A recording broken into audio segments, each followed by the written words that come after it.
Então, segundo o dicionário, essa palavra, esse termo livre-arbítrio, significa a possibilidade de decidir, escolher em função da própria vontade, isento de qualquer condicionamento, motivo ou causa determinante.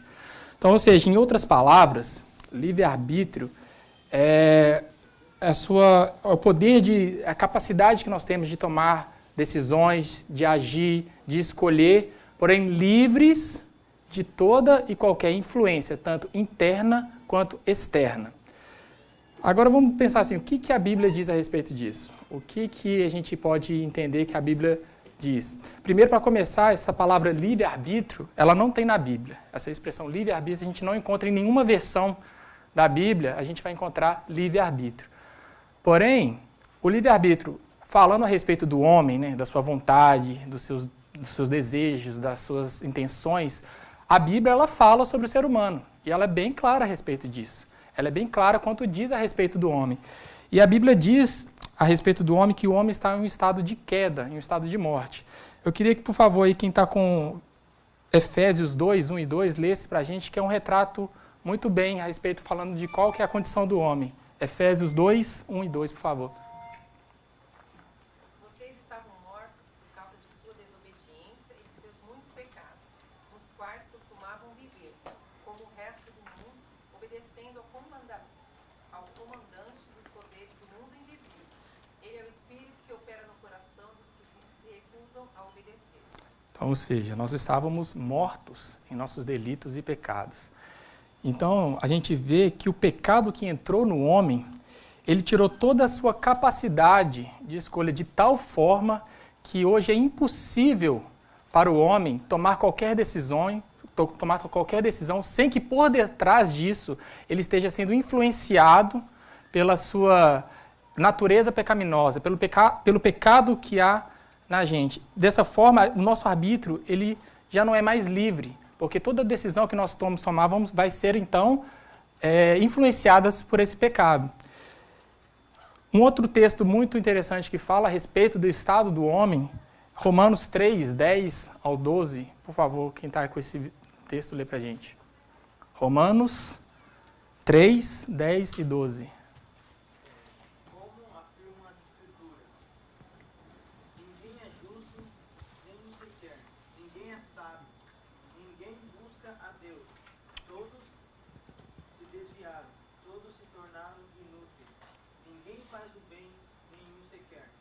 Então, nós vemos aí, essa é a condição do homem. Então, de acordo com essa definição que nós vemos que o homem, que a Bíblia traz a respeito do homem, e a definição que nós temos de livre-arbítrio, nós então entendemos que o homem já não tem mais o seu livre-arbítrio. Ou, mudando aqui as palavras, o homem não tem mais o seu arbítrio livre, porque ele então é totalmente influenciado pelo pecado. Vamos pensar aqui vamos fazer uma ilustração, vamos pensar aqui a respeito de um jogo de futebol. Pensa no árbitro de futebol. Né? Até mesmo pela semelhança da palavra árbitro e arbítrio, tem o mesmo significado, o mesmo sentido de juiz. Então a gente imagina uma partida de futebol. O juiz daquela partida, ele vai ali para aquela partida com o objetivo de julgar, de determinar, de acordo com a regra do jogo, aquilo que pode ou que não pode. Então ele vai falar o que é falta, o que é impedimento, quando é lateral, quando é escanteio, quando é gol, quando tudo vale. Porém, para ele poder fazer isso de forma correta, ele precisa ser justo, né? Por isso o nome juiz. E ele, então, ele tem que ser isento de qualquer influência que ele tenha sobre qualquer um dos dois times. Porque imagina, se o árbitro for torcedor de um time, ou simpatizante daquele time, ou até mesmo se ele tivesse sido comprado por um time, né, anteriormente, então agora toda a sua decisão, tudo o que ele for fazer vai estar influenciado pelaquela torcida que ele tem pelo time, ou pelo aquele dinheiro por qual ele foi comprado, de tal forma que agora o seu arbítrio já não é mais livre. Ele também agora está sendo, toda decisão que ele tiver que tomar ali a respeito do jogo vai ser influenciado pelo aquilo que ele já foi antemão, ou que ele gosta daquele time, ou que já foi comprado. E assim também somos nós. Né? O nosso arbítrio, o juiz que dá dentro de nós. Alguém lê para mim aí Romanos 7, 14. Quem está com esse versículo, por favor. O problema não está na lei, pois ela é espiritual e 7,14, eu queria uma outra versão, por favor, que fala a respeito exatamente do pecado. E fala que porque acho que eu queria essa palavra, né? Escravo do pecado. Vou ler na outra versão. Por favor. Porque bem sabemos que a lei é espiritual, mas eu sou carnal, vendido sob o pecado. Ok. Então, justamente porque eu queria pegar essa alusão que eu fiz a respeito dessa ilustração e trazer isso aplicando a nós. Porque, da mesma forma, o arbítrio, o nosso arbítrio, né, o juiz que está dentro de nós, ele foi, então, comprado pelo pecado. Por isso que eu queria essa versão. Assim. Ele foi comprado pelo pecado de tal forma que agora o meu pecado, o meu arbítrio, ele está escravizado ao pecado. Então, tudo que eu faço, toda decisão que eu tomar, o meu arbítrio, ele gosta do pecado. Ele é inimigo de Deus. Então, por isso, o nosso arbítrio já não é mais livre. E outro versículo também que fala bem a respeito disso, Tito 3:3. Antigamente nós mesmos não tínhamos juízo. Éramos rebeldes e maus. Éramos escravos das paixões e dos prazeres de todo o dia. Passávamos a nossa vida no meio da malícia e da inveja. Os outros tinham ódio de nós e nós tínhamos ódio deles. Então, nós vemos que não tem como escapar disso, né? Do pecado que há em nós e da influência que ele nos causa, né? Porém, irmão, nós todos os dias tomamos decisões, fazemos escolhas e elas nem sempre necessariamente são ruins. Por exemplo, você acordou hoje de manhã e decidiu vir para o culto. Você decidiu a cor da camisa que você ia usar, você decidiu se você toma café, se você toma chá, você toma escolhas. Todos os dias nós fazemos esse tipo de escolhas, né? Se eu vou comprar uma moto, se eu vou comprar um carro. E esse tipo de escolha se dá o nome de livre agência, que nada tem a ver com o livre-arbítrio, porque nós vimos que o livre-arbítrio ele é a capacidade de tomar escolhas voltadas para o bem, livre de toda influência, tanto interna quanto externa. A livre agência, o que seria isso? A livre agência é nós como seres humanos, nós somos dotados dessa capacidade de tomar escolhas, de acordo com aquilo que a gente gosta, do que a gente acha certo ou errado. Isso é o que nos torna seres morais, seres intelectuais, né? Diferente, por exemplo, dos animais. E é também justamente essa livre agência, acho que faltou um. Sim, né? Senão daqui a pouco a Tati vai falar que está errado. Então, é justamente essa nossa livre agência que também nos torna indesculpáveis diante de Deus. Como assim? Vou explicar isso. Porque eu acabei de falar que o nosso livre-arbítrio está escravizado ao pecado. E que nós já somos, então, incapacitados de tomar qualquer decisão voltada ao reino espiritual. Qualquer decisão voltada para as coisas espirituais. Porque o nosso arbítrio está escravizado ao pecado. Mas agora, como assim, então, por causa da minha livre agência, eu vou ser condenado diante de Deus? É exatamente isso, irmão. Porque o fato do nosso livre-arbítrio estar escravizado ao pecado e nós sermos incapacitados, né, totalmente incapacitados de escolher a Deus, a não ser que o próprio Deus nos habilite a isso, isso não nos torna isentos diante de Deus. Isso não entra na nossa mente. Conseguir relacionar isso à soberania de Deus.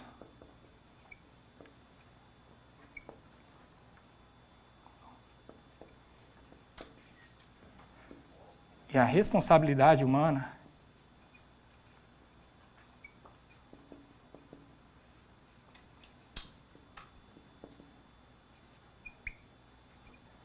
é algo impossível. Vamos pensar aqui da seguinte forma. Eu não sei quem já teve a experiência, assim, talvez acho que no Brasil já ter tido, de dirigir um carro desalinhado. Eu dirigia, né, o carro do meu pai lá no Brasil, um Uninho. E eu lembro uma vez que a gente estava indo de Belo Horizonte para Cabo Frio, eu passei num buraco e o carro ficou totalmente desalinhado. De forma que se eu soltasse a direção do carro, ele automaticamente já começava a pender para aquele lado em que ele estava desalinhado. Era a vontade dele, não precisava fazer nada. Era só soltar o volante, só soltar a direção, que o carro já começava a pender para aquele lado que ele estava desalinhado. E assim somos nós também. Vamos imaginar que eu sou esse carro. A minha vontade, o meu desejo, ela está desalinhada da vontade de Deus. O pecado que há em mim, ele me desalinha da vontade de Deus. De tal forma que, igual como no carro, eu precisava estar firme no volante, segurar o volante a compensar esse desalinhamento dele, porque senão o carro ia ribanceira abaixo. Eu tinha que segurar forte o volante para manter o carro firme e reto ali na estrada. E só a vontade, a soberania de Deus colocando a mão e me guiando pelos caminhos dele é que eu posso, porque eu sozinho não posso me realinhar a estrada, me realinhar ao caminho. É Deus que tem que vir com a sua mão poderosa e me colocar de volta no caminho. E isso Deus faz somente com quem Ele quer. E de forma que Deus ele não é injusto em não fazer com quem Ele não quer. Porque Ele estaria nos deixando simplesmente a nossa própria vontade. Como eu falei, era só eu soltar o carro, não precisava fazer nada. O carro já ia automaticamente para o lado que ele estava desalinhado. Se Deus me deixar a minha própria vontade, a minha vontade, ela está desalinhada à vontade de Deus, como eu falei. Então Deus ele não é injusto em não fazer com que Ele não quer, Ele está apenas nos deixando a nossa própria vontade. E nós sabemos muito bem disso. E temos um texto muito interessante que o apóstolo Paulo fala em Romanos 7, 18 ao 20. Por favor, leia para mim. Sei que nada de bom habita em mim, isto é, em minha carne. Tenho o desejo de fazer o que é bom, mas não consigo realizá-lo, pois o que faço não é o bem que desejo, mas o mal que não quero fazer. Esse eu continuo fazendo. Ora, se faço o que não quero, já não sou eu quem o faz, mas o pecado que habita em mim. O pecado que habita em mim. Então, é a minha vontade. O pecado me leva a desalinhar. E nós vemos isso muito claro. Basta a gente olhar uma criancinha. Você precisa ensinar, né, os pais aí, precisam ensinar a criança a pecar? Você precisa ensinar seu filho a mentir? Você precisa ensinar ele a se irar? Não, nós vemos que isso já está nele. Deus, se apenas deixarmos ele a sua própria vontade, nós vemos esse... Eu ouvi uma frase essa semana, né, de o Iago Martins, não sei se vocês conhecem, né, dos dois de teologia, que ele fala assim, sabe essa criancinha linda, fofinha, que você quer apertar e morder? Então, ela é algo mais parecido com o demônio que tem na Terra. Porque, gente, é isso que a própria vontade dela está ali se manifestando. Se não for Deus, então, conduzir ela para o caminho, ela vai virar um monstrinho. É o pecado dentro de nós. De forma também que nós não podemos culpar a Deus. Deus não pode ser responsabilizado pelo aquele mal que nós cometemos, pelos nossos erros. Tiago 1, 13 e 14 fala a respeito disso. Quando alguém for tentado, não diga, esta tentação vem de Deus. Pois Deus não pode ser tentado pelo mal, e Ele mesmo não tenta ninguém. Mas as pessoas são tentadas quando são atraídas e enganadas pelos seus próprios maus desejos. Ou seja, elas são atraídas e tentadas pelos seus próprios maus desejos, pelo pecado que há dentro dela. Por isso que eu falei, irmãos, que conseguir conciliar a soberania de Deus e a responsabilidade humana é algo impossível para nós. E é isso, a teologia dá o nome de antinômio. Ou, uma palavra mais popular, conhecida, paradoxo. Ajuda dos universitários. Paradoxo. O que seria isso? Esse antinômio, ou paradoxo, são quando duas verdades, elas parecem, aparentemente, se contradizer. Né? Igual eu falei aqui, ó. Mas elas caminham juntas, paralelas uma com a outra. Vou dar dois exemplos de antinômio na Bíblia, que está bem fresco na nossa memória, que são dos capítulos anteriores que a gente estudou na nossa confissão. A primeira é a respeito da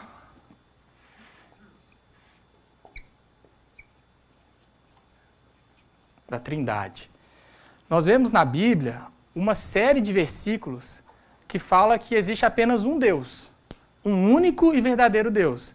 Porém, na mesma Bíblia, a gente vê uma outra série de versículos que fala que existe o Pai, que é Deus, que existe o Filho, que é Deus, e existe o Espírito, que também é Deus. Então, como é que é? São três deuses? É um Deus que se manifesta de três formas diferentes? Não, é um único e verdadeiro Deus. Como explicar isso, irmãos? Eu não sei. Se você sabe aí, me ajuda, porque eu não sei. O outro exemplo que está bem mais claro para a gente aqui, mais recente na nossa memória, é a respeito do ser de Cristo, da natureza de Cristo. Nós vemos na Bíblia, então, uma série de versículos que fala a respeito da humanidade de Cristo. Que Cristo, ele é verdadeiro Deus, que Cristo ele estava desde a eternidade na criação, que ele e o Pai são um. Porém, também na mesma Bíblia existe uma outra série de versículos falando a respeito da humanidade de Cristo. Que ele sentiu fome, sentiu sede, se irou, que ele teve cansaço, que ele morreu. Então, como que é isso? Jesus ele é 50% homem, 50% Deus? Jesus ele se manifesta uma hora como homem e depois outra hora como Deus? Não, nós aprendemos isso, né? Jesus ele é 100% homem, 100% Deus. Ele é o Deus homem. E como explicar isso também, irmãos? Eu não sei. Nós não sabemos. Isso não cabe a nós hoje sabermos. Não cabe a nós, não entra na nossa cabeça, na nossa mente limitada pelo pecado. E então o que nós temos que fazer é assim como Paulo diz aí em Romanos. Não, e isso Paulo vai explicar em Romanos 11:33. Quem está com esse versículo? Romanos 11:33. Ah, não, está aqui, não distribui para ninguém. Acho que esse eu não distribuí. Mas, por favor, alguém aí, Romanos 11:33.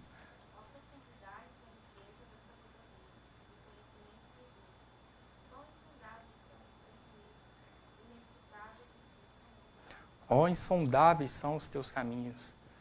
Quem pode conseguir compreender isso, irmão? Hoje nós não temos como conseguir compreender isso. Uma ilustração bacana sobre isso é o seguinte: vá numa linha de trem, numa estação de trem, e fique parado ali no meio das duas linhas de trem. Você vê as duas linhas caminhando assim, correndo uma do lado da outra. E se você olhar lá no horizonte, elas se juntam. É assim, essas verdades bíblicas, então, elas caminham paralelas uma junto com a outra e vão se encontrar lá na eternidade. Lá na eternidade a gente vai conseguir entender. Hoje, nós, por causa que o nosso livre-arbítrio, a nossa livre-agência, não cabe a nós conseguirmos entender isso. Então, o que nos resta fazer é como Paulo diz em 2 Coríntios 10, na parte B do versículo 5, fala assim: levando cativo todo pensamento à obediência de Cristo. É isso que nós temos que fazer, irmãos, obedecer e crer. E obedecer a Cristo. Então, aqui agora nós definimos então bem o que é o livre-arbítrio e a livre-agência. Então, recapitulando, livre-arbítrio é a capacidade que nós temos de escolher, a capacidade de tomar escolhas voltadas para o bem, livres de toda e qualquer influência, tanto interna quanto externa. Livre-agência é o que nos torna humanos, é a nossa capacidade de tomar decisões, de fazer escolhas, que nos torna seres morais. Então, definindo bem isso, vamos abrir você que já está aí com a sua apostila, com a sua confissão aberta, vamos começar então a entrar aqui para a nossa confissão. O capítulo 1, a gente está no capítulo 9, o parágrafo 1 aí, acompanhe a leitura, por favor.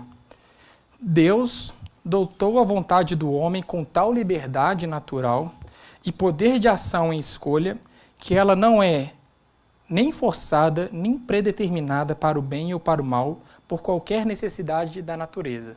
Então, do que a confissão está tratando aqui? Olha, Deus dotou a vontade do homem com tal liberdade. O que é isso? Livre-arbítrio. Então, Deus dotou o homem com o livre-arbítrio. Porém, nós vamos entender aqui de que período a apostila está falando aqui, a confissão está falando. Quando ele fala assim, Deus dotou a vontade do homem com essa tal escolha que ela não é forçada nem predeterminada, ou seja, eu falei que ela não é influenciada, ela não é predeterminada para o bem ou para o mal. Esse período aqui da história é tratado como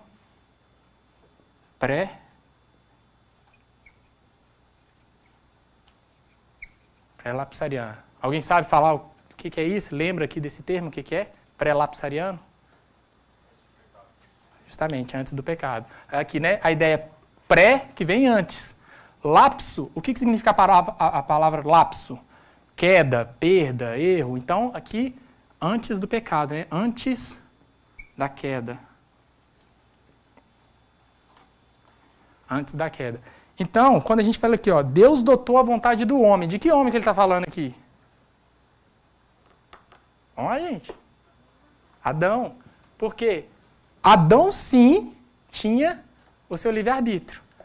Adão foi dotado por Deus com essa vontade livre. O arbítrio de Adão era livre. Tanto que ele podia tomar suas decisões livremente.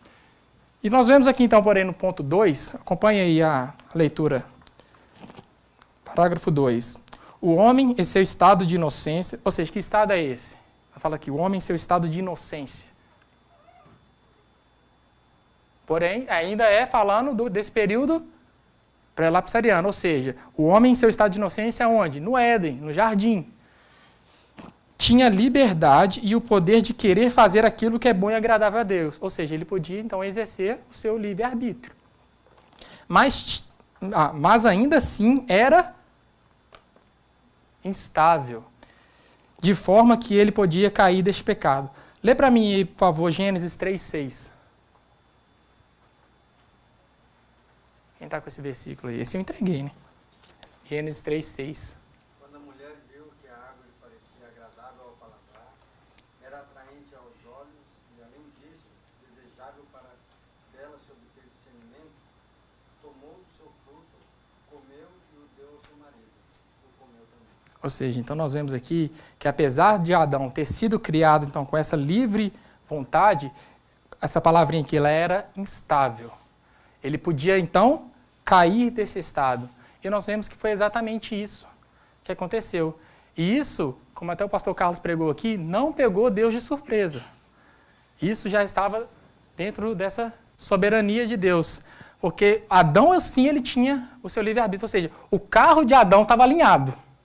Adão tinha o seu carro alinhado. Porém, né, imagina aí, ele estava andando lá no jardim com a Eva do lado, então ele passou em cima de um coco. Por que coco? O Glauber fala que o fruto proibido aí era o coco.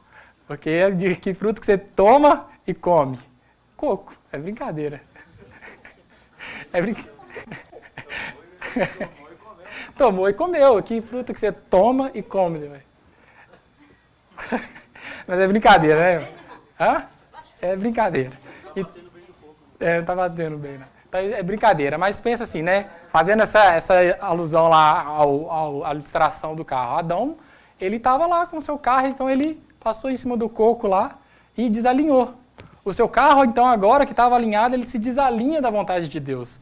E isso, como eu falei, é a respeito dessa soberania de Deus. Que Deus assim já tinha predeterminado para que isso fosse, né, de acordo com o plano de salvação que ele tinha para a humanidade.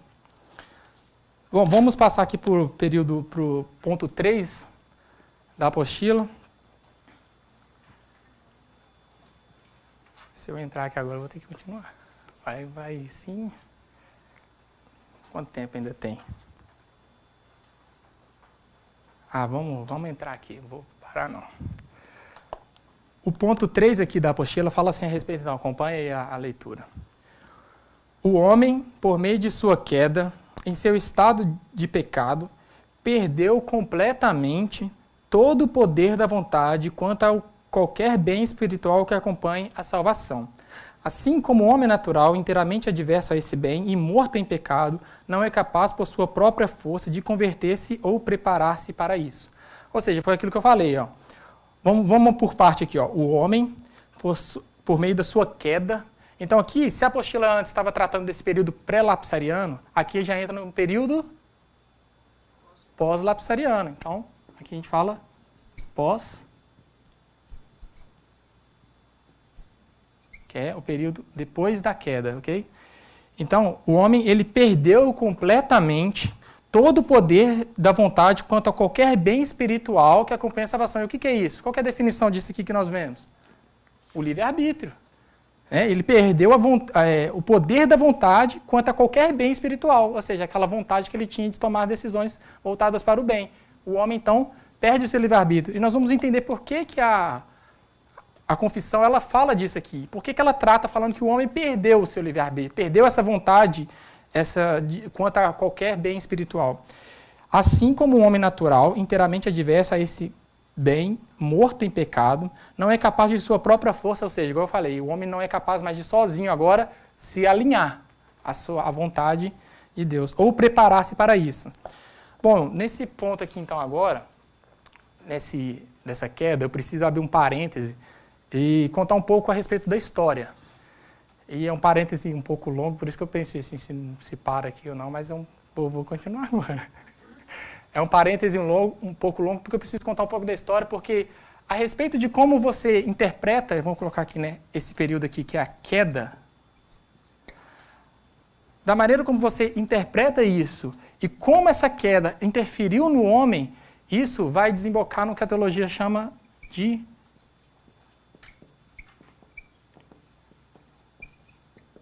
soteriologia.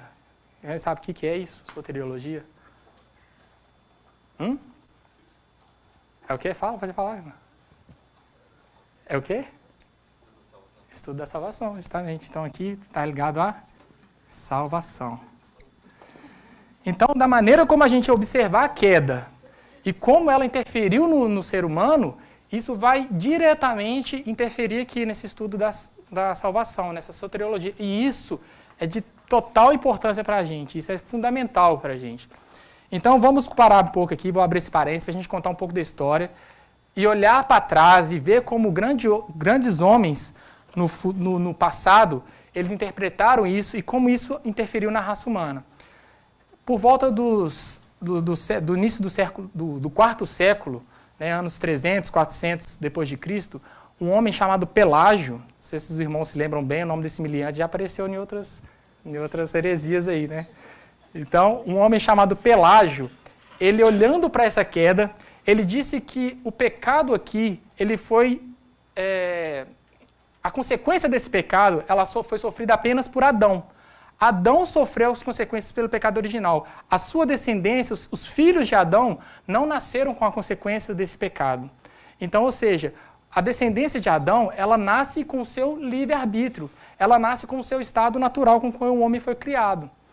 Então, com isso, a queda não afetou o livre-arbítrio do homem.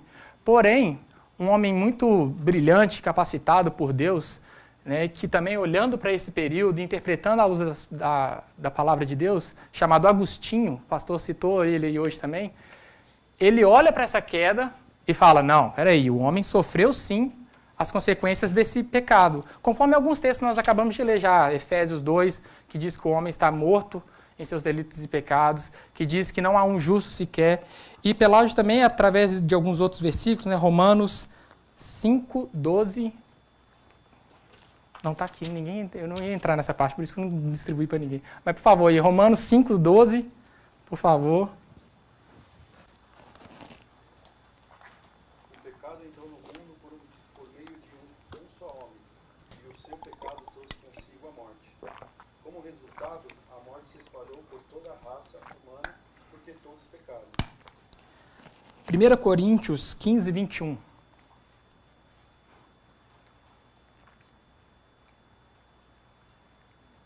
Leia aí para mim, por favor. Leia aí a lição, 1 Coríntios 15, 21.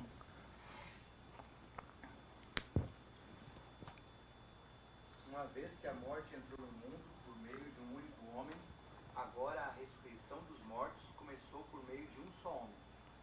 Então, ou seja, Agostinho afirmava que o pecado de Adão, o pecado original, ele afetou sim a humanidade. Ele afetou sim o homem falando nisso, que através de Adão, que é o nosso cabeça federal, é o nosso representante federal, o pecado veio a nós, de forma que nós já nascemos, então, debaixo da escravidão desse pecado. Como diz também o rei Davi, né?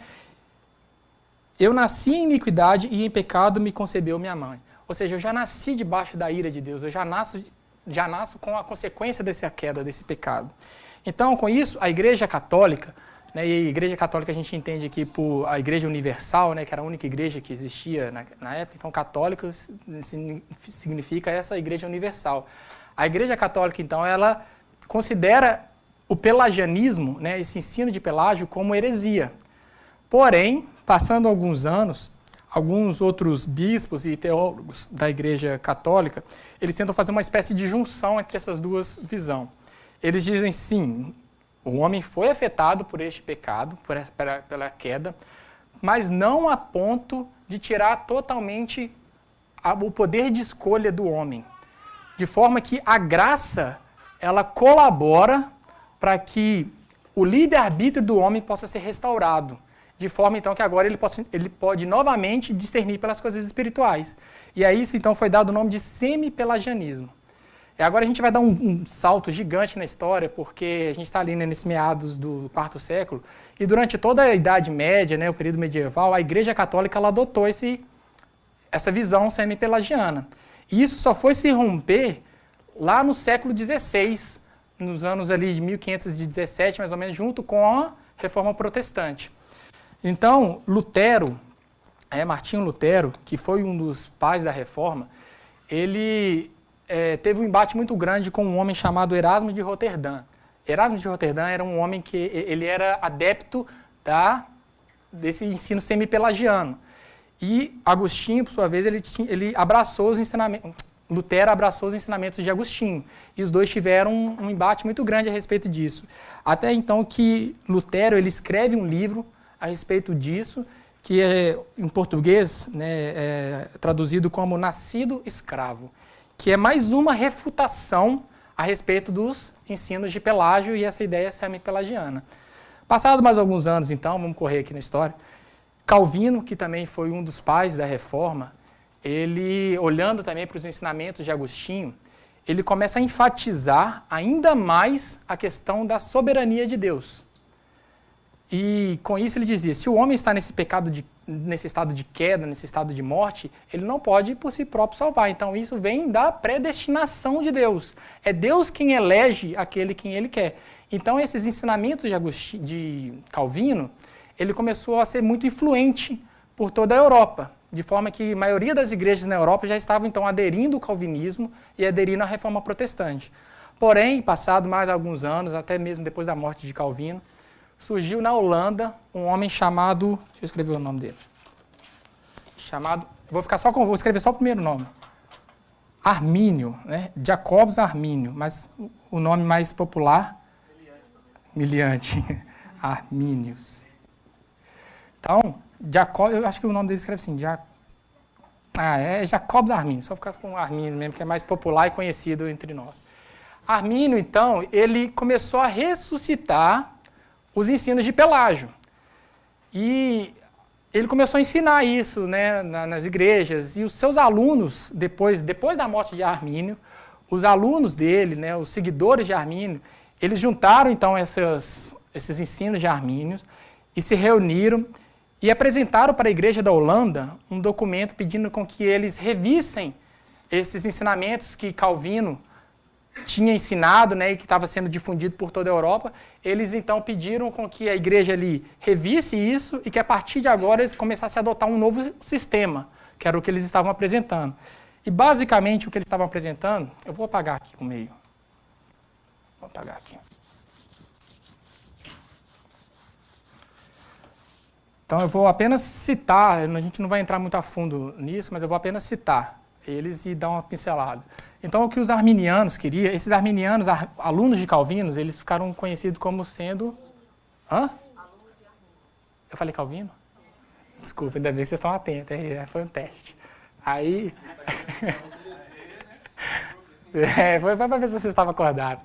Mas então os alunos, e eu falando Calvino estava escrevendo Armínio aqui, ó. Os alunos de Armínio foram conhecidos como remonstrantes, justamente por causa da remonstrância do pedido que eles estavam ali passando para a igreja da Holanda. Então, eu vou colocar aqui os arminianos. Basicamente, o que eles queriam, então, era a primeira coisa era o livre-arbítrio.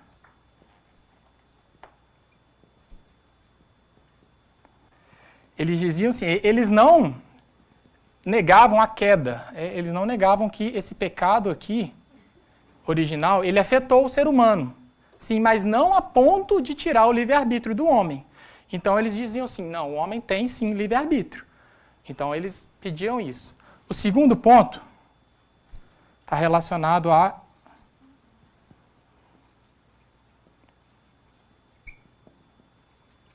predestinação. eles não podiam também negar que a predestinação é bíblica. A predestinação está escrita na Bíblia. Tem vários textos que mostram que isso é verdade, que Deus elegeu, que Deus predestinou, que Deus chamou.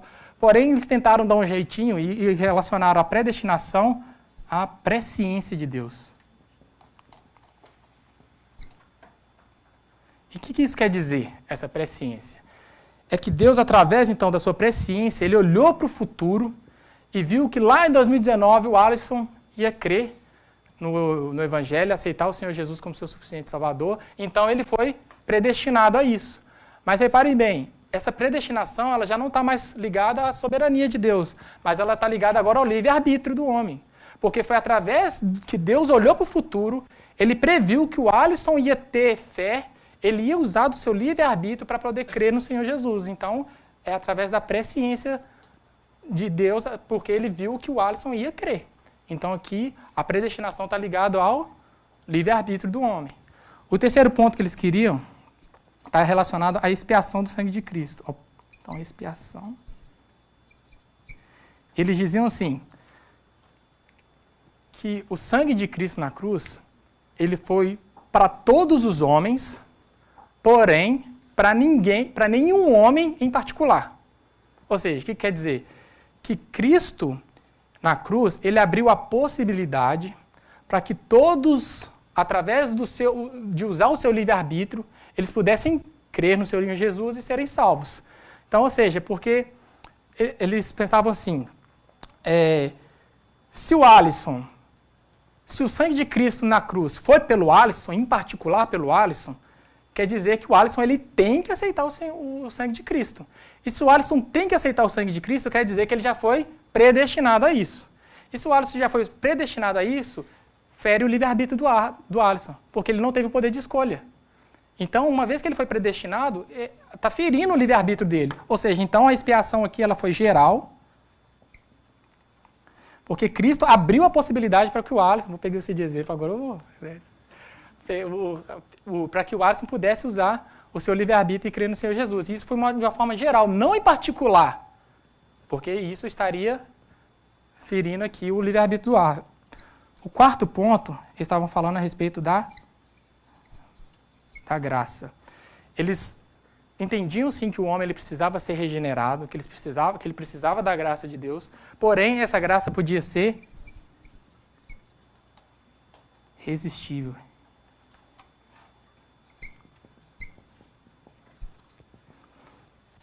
Ou seja, prestem atenção, o livre-arbítrio do homem ele é levado até as últimas consequências. Por quê? Aqui é como se fosse assim, Deus está lá falando com o Alisson. Alisson, me aceita. E o Alisson, através do usufruto do seu livre-arbítrio, ele fala, não quero, eu estou usando meu livre-arbítrio, não quero. E Deus está lá insistindo com o Alisson, Alisson, me aceita, me dá uma chance, eu dei meu filho para morrer por você. E o Alisson falando, não, eu não quero, meu livre-arbítrio, eu estou usando meu livre-arbítrio. E Deus, então, ele respeita o livre-arbítrio do homem até as últimas consequências, a ponto de que o Alisson vai para o inferno usando o seu livre-arbítrio. Porque Deus ele não pode fazer nada, ele deu o livre-arbítrio para o homem e o homem está usando o seu livre-arbítrio. E o quinto ponto está relacionado a, eu vou dizer isso aqui, perseverança.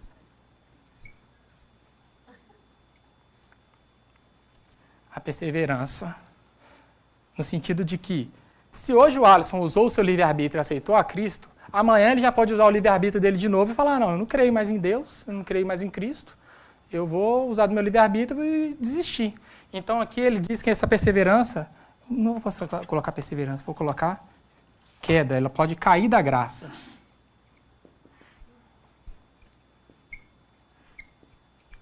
Então com isso o Alisson, ele apostatou da sua fé, ele caiu da graça. Ele já não ele usou o seu livre-arbítrio e disse que não quer mais usar. Então hoje ele pode estar salvo, amanhã ele já não pode mais. Então, basicamente, como eu falei, foram esses 5 pontos. Esses 5 pontos que... eu ia falar isso aí, o crente Margarida, que é assim, salvo, não salvo, salvo, não salvo. Então, esses 5 pontos foram que esses arminianos apresentaram para a igreja da Holanda. E a igreja, então, ela convoca um sínodo. Um sínodo significa tipo uma assembleia. Eles faziam uma reunião, então uma assembleia onde se reuniam vários teólogos, né, da Europa, de várias igrejas diferentes, várias denominações, várias nacionalidades, e eles sentavam para debater a respeito dessas coisas teológicas. E durante mais de um ano, convocando sínodos, houve então a convocação do último e grande sínodo na cidade da Holanda chamada Dort.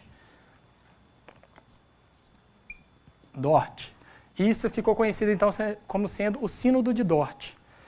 E nesse sínodo, esses teólogos ali, eles chegaram à mesma conclusão então, que anteriormente já havia chegado por Calvino, Lutero e por Agostinho. Que aí eles fizeram a resposta. Primeiro, o homem, ele não tem o livre-arbítrio. A queda, o pecado aqui da queda, afetou o homem de tal maneira que ele não consegue mais, ele não tem mais esse livre-arbítrio, conforme os textos que nós já acabamos de ler. E isso deu o nome de total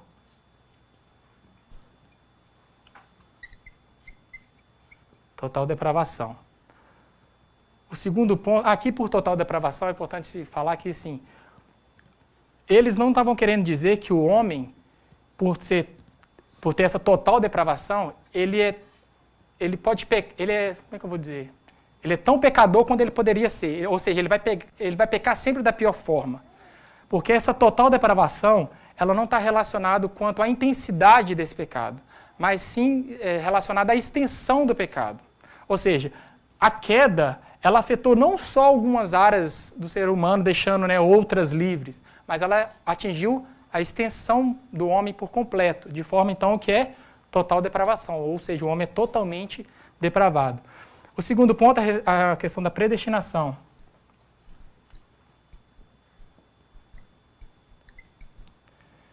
Então eles falavam, já que o homem é totalmente depravado, ele não tem como usar o livre-arbítrio de Deus, o livre-arbítrio, a não ser que Deus o capacite a fazer isso. Então, essa predestinação ou eleição incondicional, que é o nome que eles deram, eleição, vou colocar aqui, incondicional. E esse incondicional é justamente uma resposta a essa questão da presciência de Deus. Não é que Deus olhou lá para o futuro e previu que o Alisson ia ter fé. Como a palavra já diz, é totalmente incondicional. Não depende de condição nenhuma do Alisson em crer, não depende de condição nenhuma que Deus previu que ele ia ter fé, que Deus previu que ele ia ter um caráter aprovado e receber a graça. É totalmente agora baseado na soberania de Deus. É Deus quem elege, segundo quem ele quer, e isso é totalmente incondicional ao homem. De forma que, então, uma coisa, né, que eles entraram numa encruzilhada assim, porque se Cristo morreu por todos os homens, quer dizer, então, que Cristo pagou o preço pelo pecado do Alisson.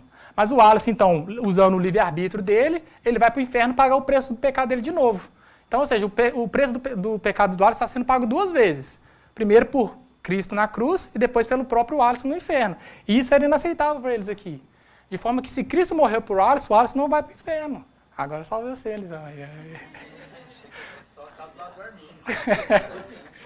Então, aqui é totalmente incondicional, ó, Alisson. O terceiro ponto, a respeito da expiação. E eles disseram assim, sim, o sangue de Cristo ele é potencialmente poderoso para salvar todos, se, porém, todos tivessem sido eleitos. Então, já que todos não são eleitos, essa expiação aqui, ela é limitada. Mas não no sentido de limitada, que o poder do sangue de Cristo ele é limitado, mas ele é porque ele é direcionado apenas para esses a quem Deus já o elegeu de antemão. O quarto ponto é a respeito da graça. Aqui, então, eles diziam assim, é através da graça, né, comum, a graça que é manifestada através da pregação do Evangelho, através, né, da exposição da palavra de Deus, Deus, então, de maneira irresistível, de uma maneira sobrenatural, no tempo certo, ele vai chamar os seus eleitos. Então, eles deram o nome de graça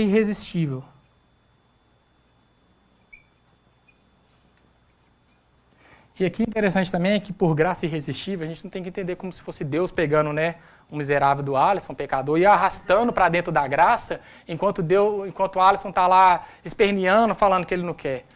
Essa questão do irresistível é como se o Espírito Santo viesse até o pecador e tirasse dele a venda, tirasse as escamas dos olhos dele e o fizesse agora então enxergar essa maravilhosa graça de Deus, fizesse enxergar a beleza do Evangelho, fizesse enxergar a Deus de forma que ele não consegue resistir e que pela sua... Eu apaguei a livre agência. E que através da sua livre agência, o homem vai tomar a decisão por Cristo, como o pastor acabou de pregar hoje. Mas a gente vê bem, ele só vai tomar porque ele foi movido pelo Espírito Santo. Então o homem, através agora da sua livre agência, ele decide de forma irresistível a aceitar a Cristo.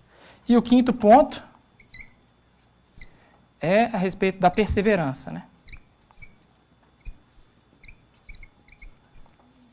Então aqui é o seguinte, se o homem é totalmente depravado, se Deus quem o predeterminou a salvação desde antemão, deu seu filho para morrer por ele na cruz, chamou de maneira irresistível, o próprio Deus, através também do seu Espírito Santo, vai fazer com que esse eleito permaneça na graça. Vai fazer com que a mão de Deus no volante, que vai fazer com que a gente continue caminhando no caminho, de forma que essa perseverança, ela é obra de Deus, ela não está atribuída ao homem. Porque, como eu falei, se soltar, a vontade do homem vai começar a declinar de novo para o pecado. Mas é o próprio Deus que faz com que o homem persevere e continue no caminho.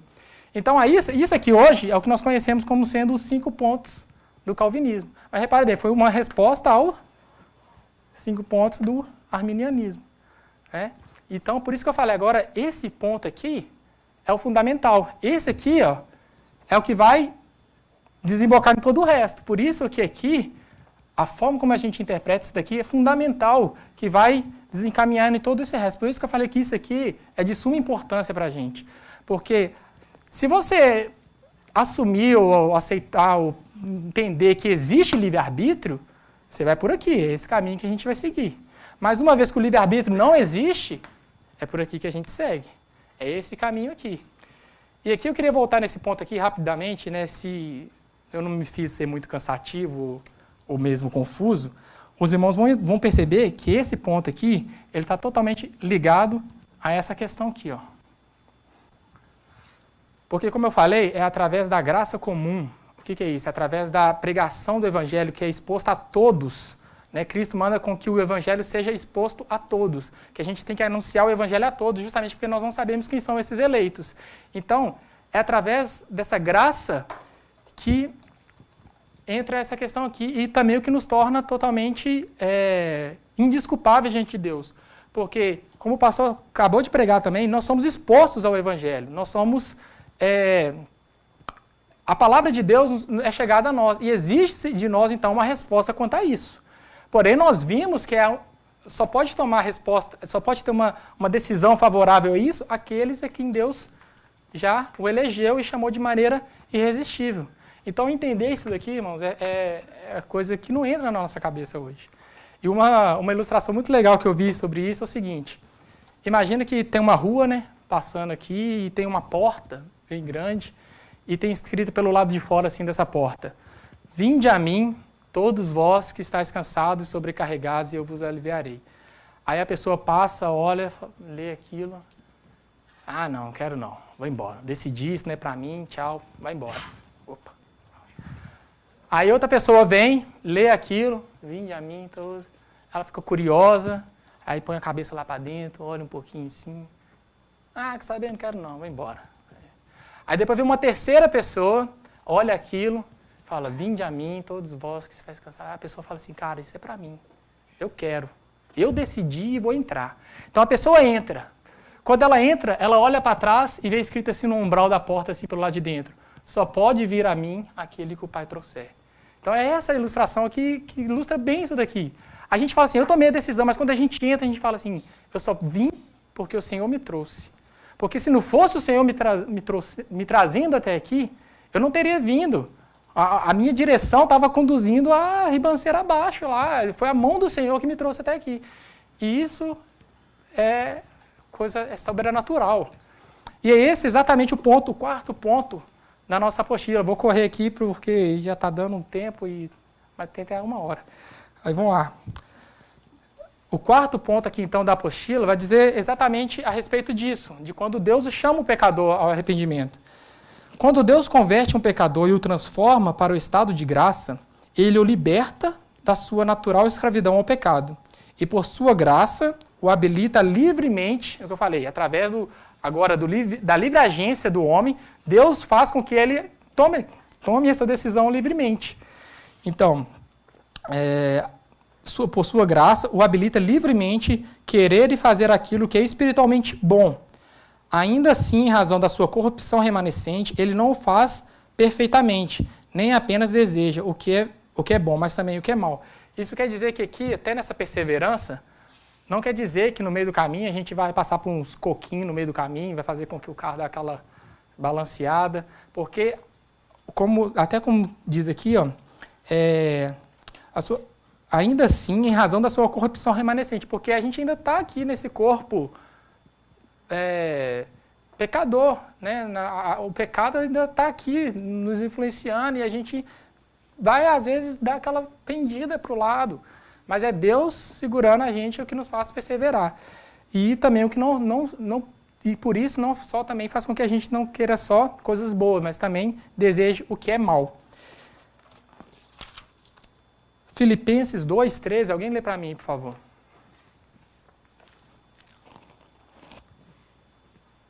Filipenses 2:13.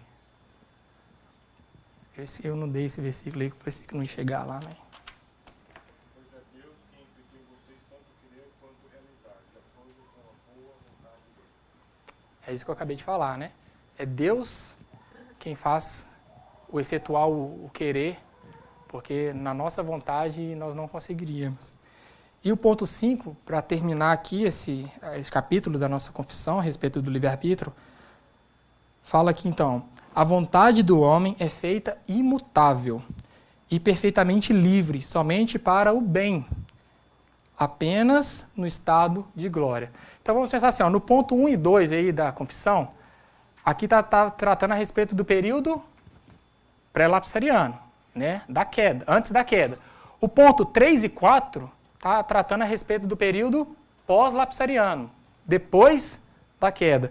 Já esse ponto 5, ele está tratando a respeito da glória vindoura, do tempo futuro. A vontade do homem é feita imutável, perfeitamente livre. O que é isso? O que é essa vontade do homem aqui? Livre-arbítrio. Ou seja, a vontade do homem é feita imutável e perfeitamente livre somente para o bem. Livre-arbítrio. Apenas no estado de glória.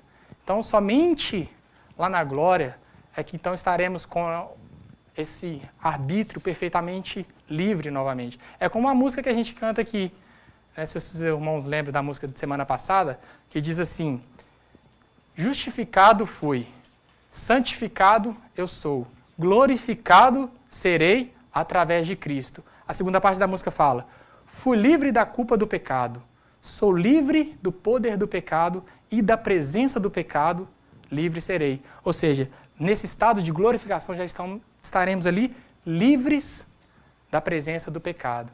Onde ali, então, através da glorificação que recebemos, através de Cristo, nós teremos a nossa vontade completamente livres. Alguma pergunta, alguma dúvida, irmão? Pode perguntar que o Glauber está aqui pronto para responder. Tem mutável aí, né? A diferença de ação. Isso. É um ponto importante aqui que eu queria... o Glauber me lembrou. Aqui, essa vontade é feita, o que a confissão diz aqui, ó, a vontade do homem é feita imutável. Repara então que quando Deus criou o homem lá no jardim, Éden, no Adão, que tinha o seu livre-arbítrio, o que ela diz aqui? Ela era instável. Adão, ele tinha isso, porém era instável. Agora aqui nesse estado de glorificação ela é imutável. Muito louco. Alguma dúvida, gente? Se quiser perguntar, manda aí que o Glauber está aí para... Eles têm, eu acho que sim. Tem. Se eles têm até o livre-arbítrio, quanto mais a livre-agência. E, bom, mais alguma colocação, irmão? Vocês queiram falar alguma coisa? Querem... Eu falei, eu acho que tem. Se eles têm o livre-arbítrio, quanto mais a livre-agência. A livre-agência todo ser humano tem. Vamos dizer assim, ó, livre-arbítrio, Adão tinha. Livre-agência, Adão também tinha. Nós hoje, porém, nós não temos mais o livre-arbítrio, mas nós temos a livre-agência. Se eles creem que existe o livre-arbítrio ainda, então eles creem que continua existindo, que também tem a livre-agência, e isso não vai interferir, né? Tem uma boa aqui atrás. Deus tem livre-arbítrio? O pastor Glauber vai responder isso. Deus tem livre-arbítrio. A vontade de Deus ela é soberana. Então, é livre. Ela é livre para decidir o que ele quer. Incondicional. Deus pode mentir? Nossa, essas perguntas estão meio capriciosas ainda. Também. Não, mas... Não, Deus não pode mentir porque ele Deus tem. Se for para Bíblia, se lembra de fazer o que quiser para o bem e para o mal, nem Deus tem. Deus ele não pode, por exemplo, criar uma coisa maior para ele. Ele deixaria de ser o maior. Entendeu? Deus não pode mentir. A palavra de Deus diz. Deus não pode mentir. Criar uma bola quadrada. Se ele criou com essa definição, ele pode fazer algo diferente. Então, olhando para a definição do livre-arbítrio total, nem Deus tem. Não, pastor, mas livre-arbítrio diz respeito a escolhas espirituais para o bem. Isso. E o livre-arbítrio foi que caiu, né? Então, nesse caso, Deus só pode fazer escolha para o bem, não pode fazer escolha para o mal. Uma frase que eu coloquei bem só. Porque ele não é influenciado pelo mal, pelo nem- pecado, Deus não é Não pode... Por isso as escolhas de Deus, soberanamente, elas podem ser ditas que são livres. Então, Mas o que acontece é o seguinte, hoje os arminianos dizem que existe um livre-arbítrio para o que ele tem um livre-arbítrio para o bem. Na verdade, ele tem um livre-arbítrio só para o mal. Ele só pode obedecer ao pecado, certo? O incrédulo. E a ideia de falar que tem um livre-arbítrio é que ele pode fazer tanto o mal quanto o bem. A ideia do arminianismo é que esse livre-arbítrio geral, dentro do conceito desse livre-arbítrio, nem Deus tem. Entendeu? Por quê? Porque o livre-arbítrio que nós vamos ter lá na glória é só para o Bem. bem. Livre-arbítrio é a capacidade do homem fazer escolhas... Nós não vamos poder escolher o pecado. Sim, justamente por causa que ali já não estaremos na presença do pecado. são dos arminianos, né? Lá deles. A livre-arbítrio é a capacidade do homem de fazer escolhas morais sempre voltadas para o bem. Então, mais alguma... Felipe aqui, ó, tem uma dúvida.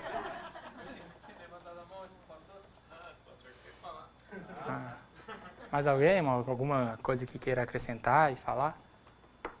Então, eu queria terminar aqui com a frase de Lutero. Vou escrever ela aqui.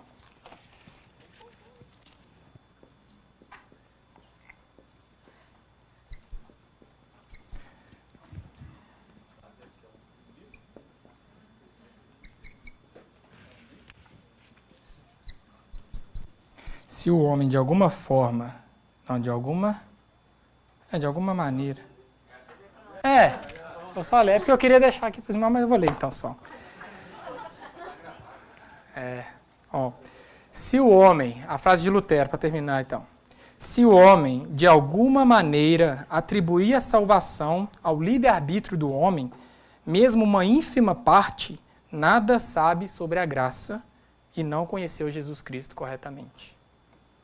Martinho Lutero. Vamos orar então, irmãos, terminando? Alguém ora, por favor, conduza a gente em oração. Vou até entregar o microfone.